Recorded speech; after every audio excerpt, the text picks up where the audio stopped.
Aquarius, welcome to the channel. My name is Ms. Weeds, and this is going to be your message with tarot for the month of February 2021. We've got three cards that kind of set the tone, and then the collective ideas for the beginning, middle, and end of the month. And there's going to be like pretty much three messages within here. It might be a couple of extra things that you might want to know about, but we're going to start with the first card. This is an oracle card, and it's called Unbound. Okay, look at the picture. Unbound, releasing soul patterns, soul contracts, and past lives.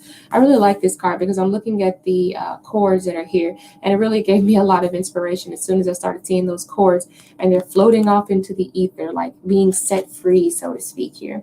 So definitely you are being called, Aquarius, to protect your energy. That is the first thing that I'm noticing. I think that this card is also asking you to pay attention to who is draining your energy. Some of you Aquarians are going to be cutting cords with some of the people that you no longer resonate with on a vibrational level or on an energetic level. Some of you have had dramatic events or dramatic memories with being, bound with these people or these connections that you have. I'm also sensing that some of you are letting go of old contracts. The reason why I say that is because at the beginning of the month, we got the keyword being balance and the number 11. Keep in mind, the number 11 also represents the justice in tarot. This is kind of a tarot deck as well. So in the middle of the month, we have the 4, which represents the heart chakra there. It's green. And then the last of the month of February is number 2, the waiting game, kind of like 2 of Wands. But back to the reason why I feel like you guys are going to be releasing from, letting go of like soul contracts, because when I think of justice, I think of a contract. So definitely when it said releasing soul patterns, contract, and past lives, this is something that you're going to be releasing here. Might be some of you might be releasing maybe like things that deal with court cases or marriage. Maybe some of you could be going through a divorce. I'm not certain that might not be for a lot of you, but definitely going to be releasing old connections, cutting cords, cutting ties. For those of you who are in a relationship or who are kind of stuck on someone from the past, I do see you kind of cutting that invisible line, that thread, that link that you guys had at one point. I see that being severed. Okay. Let me see. Yeah, some of you, like I said, you are going to be cutting out old lifestyles, old habits, whatever you are releasing. This is being done because you're longing to have a stable, healthy lifestyle or a stable, balanced lifestyle here. Okay. Also, with let's see, with the number 4, which represents symmetry, right? So now I'm thinking about the number 11. There's 21 major arcana cards, and number 11 is right smack in the middle. So with the heart chakra being here, number 4, which represents symmetry, and then the balance or the justice card being smack dab in the middle, this is giving you symmetry, because at one point I think that you were giving a little bit too much to a certain individual or a certain group of people or a certain idea that no longer serves you. So this is still a sense of being separated. And here we do have the sword, so that just stands for, cutting those ties right there. That's just what I'm seeing here. Let's see.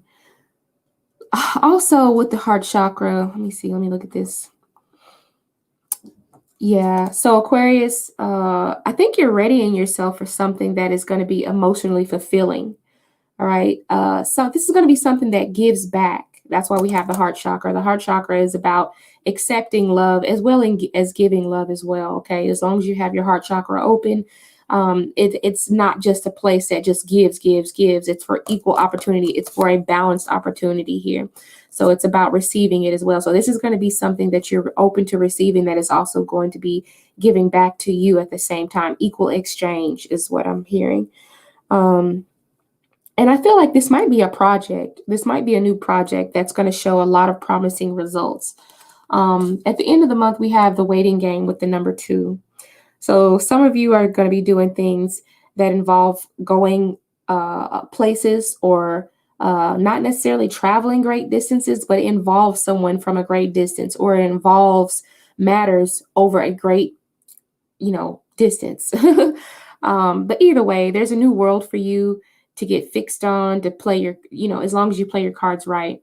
I do sense that you're going to be kind of venturing out to a new world, or, something along those lines. I think that access energy that you were wasting away on that other individual or this old connection is going to be used to put forth into this new endeavor here with the waiting game. I think there might be I don't know if there's like patience that is involved, or if this is a project that will take time to get off the ground. But I do see that you're probing this project from every possible angle to see what is the best way to introduce this into your life, right? So that's what I'm seeing right here, especially with the person who's going around, orbiting around this new project.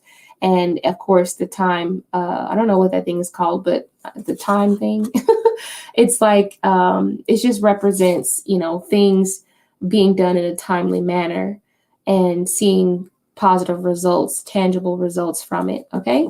The next message that we have for you, Aquarius, I have the Oracle card, Shine Your Light, number 44. That's kind of crazy because I feel like we're getting a lot of angel numbers here. So maybe you're being divinely guided. We have 11 and then we have an angel. So I don't want to say we got an 11, but to me, 44, 11, like double numbers like that really stand out to me. So maybe this is you being guided by your higher self or your guardian angels, if you believe in those things. If not, then just disregard those. I'm going to keep going. Okay. So shine your light. Let me look at this card for a minute. The first thing I'm noticing is that her hands have a lot of light. First of all, the card is called Shine Your Light, and she's emanating and radiating a happiness, a joy, right? I think of light as being protection and joy. And I'm seeing a lot of this is coming from her hands. And I talked about you venturing out. Let me try to grab this card. I talked about you venturing out and circling things from, a point of view to where you can figure out which angle, best suits your approach here. That's just what I'm noticing. Now, let me go ahead and get into the readings. If I can I'm just kind of being scatterbrained. I'm sorry about that. But I think that you've recently, because at the beginning of the month, you've been planting some seeds here because we have prosperity begin. So you've been planting some seeds or / ideas. And these seeds will produce very promising results because of the fruit on the tree. This is something you're very passionate about. That's why we have all the light around it. This is also something, I feel like this is also something that brings forth your authentic self. This is something that you are very good at, and it's something that makes you very happy. And because you love to do this, success is going to come very easily. You notice that when you're having fun with things, it's like when you love it, people around you, it radiates that energy and people feel that and they're drawn to you because of it. So success is going to come easy for you doing this thing that you love. I feel like this is something that you got distracted from at one point, but now you're going to be picking it back up again. All right. So this, to me, these two cards together is just to me saying, don't forget what it is that lights you up. Yeah. That's what it's saying. Don't forget what it is that lights you up. And I'm going to tell you that because I'm seeing hands right here and the light coming from her hands, I'm feeling like this is something that involves your hands.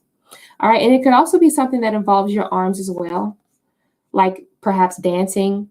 But I'm feeling like because this is a water creature or a mermaid, I'm feeling like this is something that deals with the imagination, because the water represents the imaginative energy or that creative energy. So some of you are going to be doing artistic creations, either with dance. I don't necessarily sense singing and stuff, but I mean, it doesn't matter what it is, but I'm feeling like this is more of a creative expression here.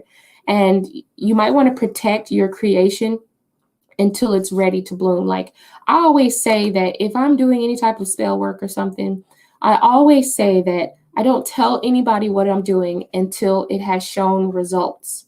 All right. Because when you tell people what you're doing, their intentions, whether they know it or not, can inflict upon what it is you're doing. And the results that you want to produce can be contraindicated, or it gets affected by what it is someone else. So don't say anything about these plans. Just make a plan, make a blueprint, and carry on through with that blueprint until it's ready to grow. When people start seeing results, then you can pop it up on them at the right time. All right. In the middle of the month, we got the Five of Pentacles. No, this is not Five of Pentacles. I'm sorry. This is obstacles and challenges. Both the number 5, to me, this is like Five of Wands. I'm going to say this is like my Five of Wands here.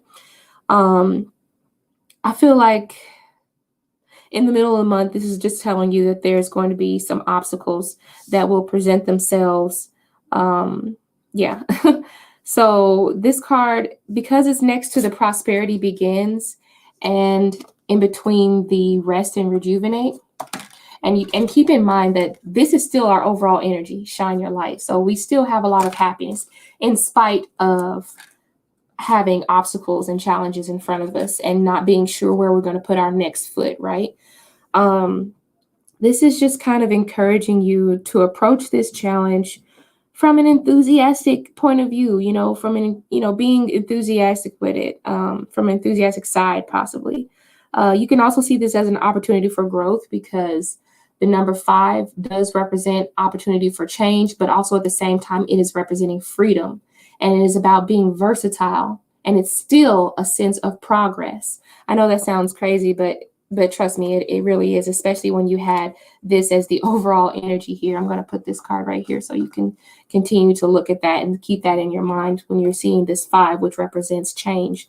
But no matter, how demanding your situation gets, you need to take the time to kind of connect with your spirit team or your higher self or a counselor to sort of realign your energy. I'm sensing a lot of isolation. I'm sensing a lot of rest, self-assessment, relax, refresh. What other R words? Rest and rejuvenate. I already said rest, but still, you get the hint. So, yeah, just be prepared for that. That's just a message for you. Let's go ahead and get into this last message that we have for you, Aquarius. The next card is Lady of Stars, Priestess of Cyrus. Lady of Stars, Priestess of Cyrus. Beautiful card here. Okay. Ooh, you know something. And then we have the number 6, which has the keyword being harmony. So besides the fact that somebody's going to be receiving a blessing, some of you are going to be, I feel like some of you might be meeting up with someone who is going to be proving themselves a very reliable source, a very dependable individual. I feel like also because it's the number 6, 6 is about being vulnerable and being dependable at the same time, putting yourself out there. So I think that because it also represents the Lover's card, I think that there's a bit of vulnerability to do with this person, or maybe you can be vulnerable with this person. The connection is going to aid you in building self-love. No more pretending with this individual. You don't have to pretend. You can completely be your 100% genuine self. I think this person is going to help you make transformations here because we have the number 13, which is the Death card. And then in the middle, we actually have awareness. So, yeah, so some of you Aquarians are going to be dealing with either a Gemini or Scorpio, Aries, or Virgo. And this person is going to be heavily inspiring you this month for change. That's basically what I got. But this is going to be in the form of a blessing. So, Aquarius, I hope that you enjoyed this reading. If you did, please remember to give it a thumbs up, and I'll catch you guys next time. Bye.